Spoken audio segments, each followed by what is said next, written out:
नमस्कार साथियों, स्वागत है आपका हमारे YouTube चैनल पर।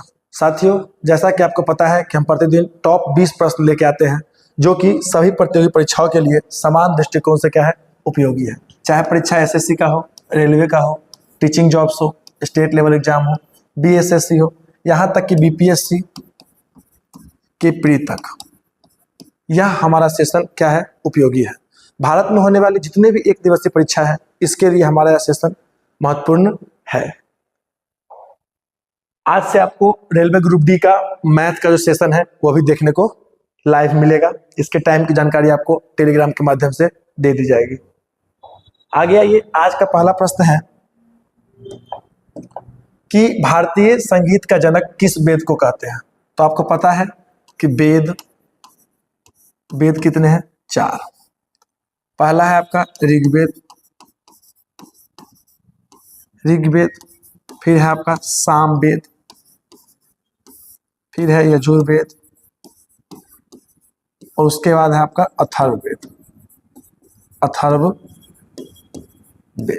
देखिए, ऋग्वेद, सामवेद, यजुर्वेद और अथर्ववेद, यह 4 वेद है जिसमें सामवेद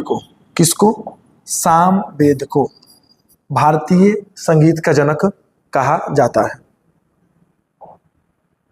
आगे देखिए, वेदांग की संख्या कितनी है।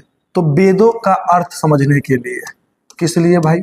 वेदों का अर्थ समझने के लिए 6 वेदांगों की रचना की गई है। 6 वेदांगों की रचना की गई है। ठीक है, तो वेदांग की संख्या कितनी है? तो वेदांग की संख्या है 6। आगे देखिए, तीसरा प्रश्न है आपका, कामसूत्र किसकी रचना है। तो कामसूत्र वात्स्यायन की रचना है।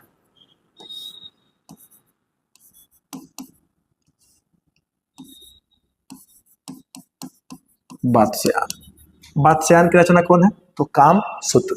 ठीक है, आगे देखिए, लिखा है कि पाकिस्तान की मांग सर्वप्रथम कब की गई। पाकिस्तान की मांग सर्वप्रथम कब की गई? तो आपको पता है कि कैम्ब्रिज विश्वविद्यालय, कौन विश्वविद्यालय?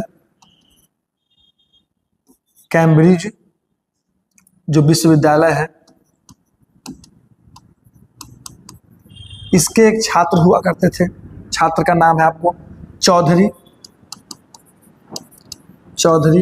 रहमत अली। ठीक है, इसी के द्वारा सर्वप्रथम पाकिस्तान शब्द बोला गया। कौन शब्द बोला गया? पाकिस्तान शब्द बोला गया। ठीक है, और पाकिस्तान का जो मांग है वह मुस्लिम लीग के इलाहाबाद अधिवेशन में। कहाँ पर? इलाहाबाद अधिवेशन में। कब? तो 1940 में।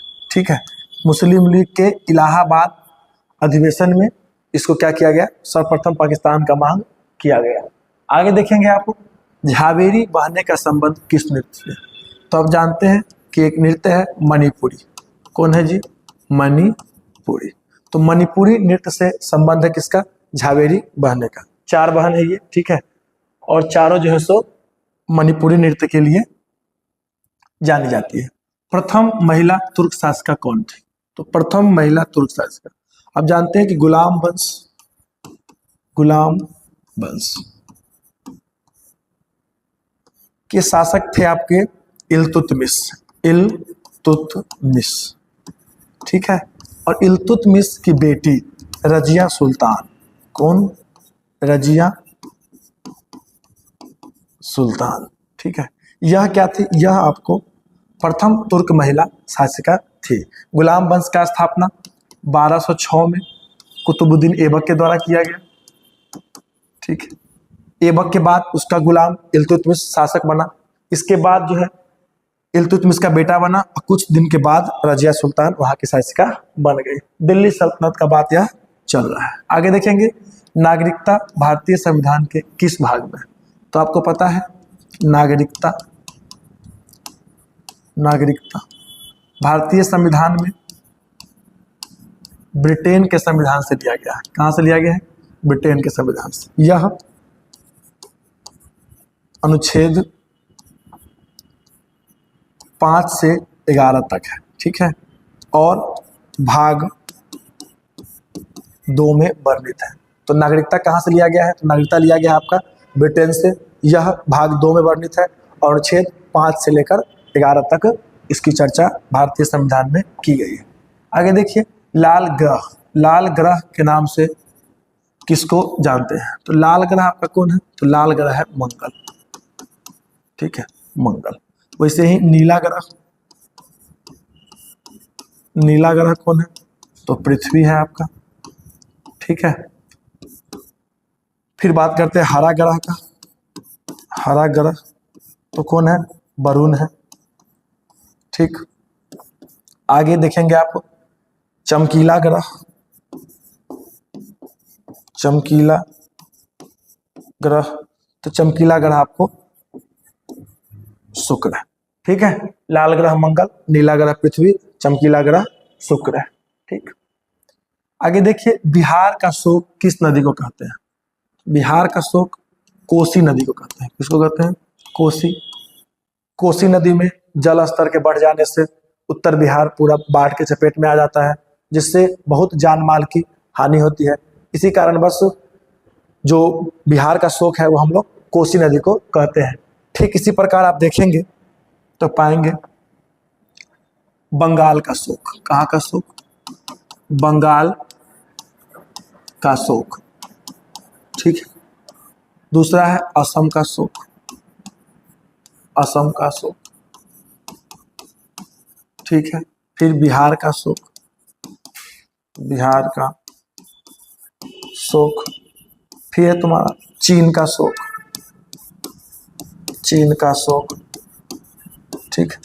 तो बंगाल का शोक है आपको दामोदर नदी, दामोदर नदी। असम का शोक है आपको ब्रह्मपुत्र। बिहार का शोक अभी आपको बताया हम कोसी नदी। उसके बाद चीन का शोक आपको हांगो अर्थात पीली नदी, पीली नदी, ठीक है। तो यह सब क्या है? क्षेत्र और उनके शोक नदी। शोक का मतलब क्या है? जहां पर शोक पसर जाता है, मातम छा जाएगा, तो कब आएगा? जब बाढ़ आ जाएगा बहुत पैमाने पर, तो क्या होगा? उधर शोक का लहर आ जाएगा। लिखा है क्या? भारत का सबसे पूर्वी बिंदु कौन है? तो देखिए, भारत का सबसे पूर्वी बिंदु का बात करते हैं हम लोग, पूर्वी बिंदु। फिर है आपका पश्चिमी बिंदु, पश्चिमी बिंदु, उत्तरी बिंदु और फिर दक्षिणी बिंदु, दक्षिणी बिंदु। तो आप देखेंगे कि इसमें पूर्वी बिंदु है आपका किवीथु, किवीथु, यह है आपका अरुणाचल प्रदेश में। पश्चिमी बिंदु है गुहार मोती, गुहार मोती, यह है आपका गुजरात में। उत्तरी बिंदु है इंदिरा कौल, इंदिरा कौल, ठीक है। और दक्षिणी बिंदु अगर आप स्थल का बात करेंगे तो कन्याकुमारी,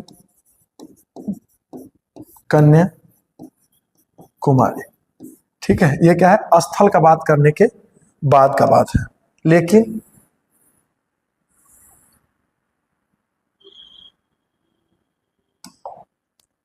स्थल का बात करेंगे तो कन्याकुमारी है, और अगर जल सहित बात किया जाएगा तो आपको पार्सियन, पिगमिलियन या फिर इंदिरा पॉइंट का चर्चा देखने को मिल सकता है, ठीक है। वसा में घुलनशील विटामिन कौन कौन है? तो आप जानते हैं कि घुलनशीलता के आधार पर विटामिन को 2 भाग में बांटा गया है। पहला जल में घुलनशील, ठीक, और दूसरा आपका वसा में घुलनशील, वसा में, ठीक। घुलनशीलता के आधार पर विटामिन को 2 भाग में बांटा गया है, वसा के आधार पर और जल के आधार पर। देखिए, जल में घुलनशील है आपका 1, 2, विटामिन बी और विटामिन सी। इसके अलावा जो भी है 1, 2, 3, 4, ए, डी, ई और के, एडक, कीड़ा करके इसको याद करते हैं हम लोग, ठीक है। तो ये क्या है, वसा में घुलनशील विटामिन है। तो इसकी संख्या कितनी है, 4, 1 2 3 और 4। जल में घुलनशील बी और सी। आगे देखिए, मुस्लिम लीग की स्थापना कहाँ हुई? तो मुस्लिम लीग की स्थापना सन 1906 में कहाँ पर हुआ, ढाका में। ढाका वर्तमान में बांग्लादेश में, ठीक है। आगे देखिए, आवृत्ति का एसआई मात्रक क्या है, तो हर्ट्ज है। क्या है जी, हर्ट्ज। क्षेत्रफल के दृष्टिकोण से सबसे बड़ा है ना, सबसे बड़ा राज्य कौन है भारत का, ठीक है। क्या क्या लिख देता है सब। क्षेत्रफल के दृष्टिकोण से सबसे बड़ा राज्य कौन है, तो राजस्थान है। कौन है, राजस्थान, ठीक है। क्षेत्रफल के दृष्टिकोण से भारत का सबसे बड़ा राज्य राजस्थान है और सबसे छोटा आपका है गोवा, ठीक। आगे देखिए, भारत के राष्ट्रपति किस अनुच्छेद में है, तो आपको पता है भाग 5 और अनुच्छेद नंबर 52 में यह चर्चा की गई है कि भारत का क्या होगा, एक राष्ट्रपति होगा। स्वतंत्र भारत की 7वीं जनगणना कब हुई? देखिए, स्वतंत्र भारत की पहली जनगणना 1951 में हुआ। कब हुआ, 1951। स्वतंत्र भारत की 7वीं जनगणना 2011 में। कब, 2011 में।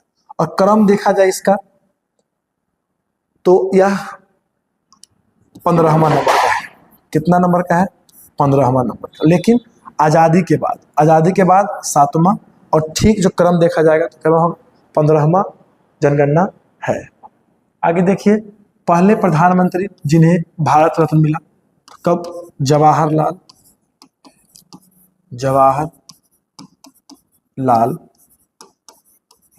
नेहरू को। किसको, जवाहरलाल नेहरू को। कब मिला, इसको आप कमेंट करेंगे, ठीक है, कि जवाहरलाल नेहरू को भारत रत्न कब मिला। इसके बाद देखेंगे आपकी सूर्य किरण युद्ध अभ्यास किस किस देश के बीच होता है। सूर्य किरण, कौन किरण, सूर्य किरण। तो सूर्य किरण होता है आपको भारत और नेपाल के बीच, ठीक है, भारत और नेपाल के बीच सूर्य किरण युद्ध अभ्यास होता है, ठीक। आगे देखेंगे, बिलग्राम का युद्ध कब हुआ? देखिए, बिलग्राम का युद्ध 1540 में होगा। शेरशाह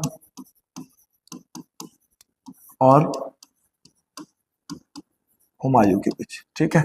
बिलग्राम का युद्ध, ठीक, कब हुआ, 1540 में। इसको हम लोग एक और युद्ध के नाम से भी जानते हैं।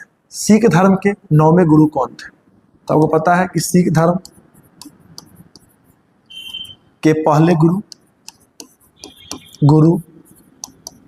नानक देव, और अंतिम गुरु गोविंद सिंह, ठीक है। सिख धर्म के पहले गुरु नानक देव और अंतिम कौन, गुरु गोविंद सिंह। और क्या पूछा जा रहा है कि 9वें गुरु कौन थे? 9वें गुरु थे आपके गुरु तेग बहादुर, ठीक है। इसकी हत्या औरंगजेब के द्वारा कर दी गई। किसके द्वारा कर दी गई? औरंगजेब के द्वारा इनकी हत्या कर दी गई। यह था आज का महत्वपूर्ण 20 प्रश्न। आशा करते हैं कि यह आपके आने वाले प्रतियोगी परीक्षाओं के लिए उपयोगी सिद्ध होगा। धन्यवाद।